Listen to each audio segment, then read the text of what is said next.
2016 Chevy Colorado. Gonna replace rear pads. Doesn't want rotors. Anyway, so we're gonna do pads. So you need a 12 millimeter. Remove the 2 caliper bolts that goes onto the slides. There's one here and one here. Remove those, then you can remove your caliper. Pull the caliper off, take to the side, and now you'll need to remove your caliper bracket, which has, most likely has 18s, 2 18s on them in the back, one here, and one down below. 2 18s, and then you can remove the caliper bracket. There's your 2 caliper bracket bolts, 18 millimeter. And we got our caliper bracket. Now, if you're gonna be replacing the rotors, now's the time to do it. And they're held on by a little Torx bit. Might be a T35. Get it off. If the rotor doesn't want to just come off for you, spray some penetrant around it and smack it with a hammer right about here. If you're gonna replace the rotor, then you can smack them there and then smack them on the rotor surface also. Okay? But we're not gonna do that because he doesn't want to pay for rotors, so we're just gonna do brake pads. So then the next thing you need to do is push your piston back in on your caliper. Get some, if you got the tool, you can push it in with it, or you can use C-clamp, or you can use big vice grips, channel locks, I mean. All right.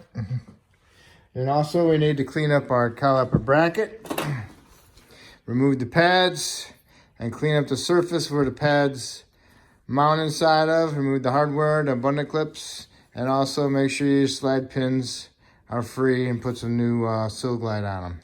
If they're frozen, then you should replace the caliper bracket and the caliper, and I would recommend doing both sides at the same time.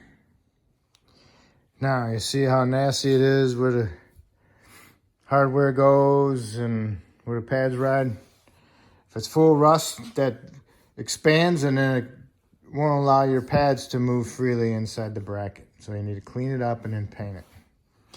Okay, I cleaned up my slides. Not my slides, my brackets. Now I'm gonna paint them, and then I'm gonna put some Sil Glide inside of my slides. All right, get my Sil Glide on there. Rubbed it all around them.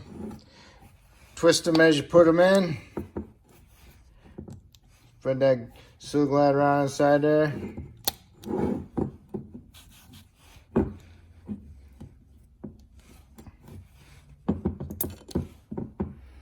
Okay.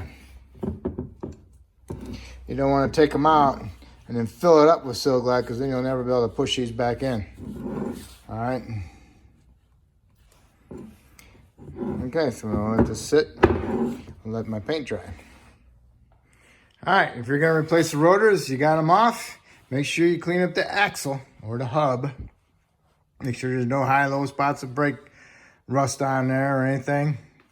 Rust gets underneath there, and then it causes your rotor to go like that. It needs to be a true, nice, clean, true surface, okay? And then when you got the rotor off, you got it all cleaned up, put a little bit of anti-seize in there, put your new rotor on there, and you're good to go. Then you can put your retainer back in there. All right, get your new hardware in there. We're good to go.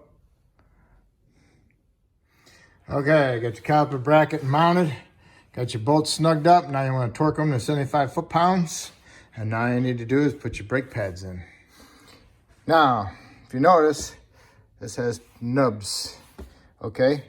These go on the outside. These go on the inside. These go to the piston.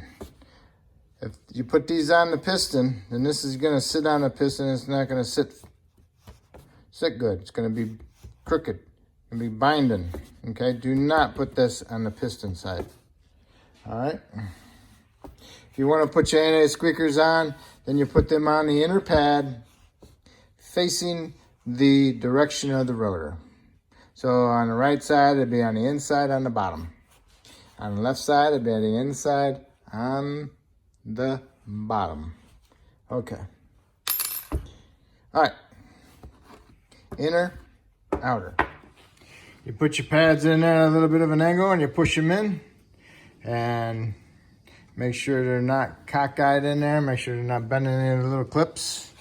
And then you can put your caliper on. You have to push in your slides pins so you can get the caliper past them.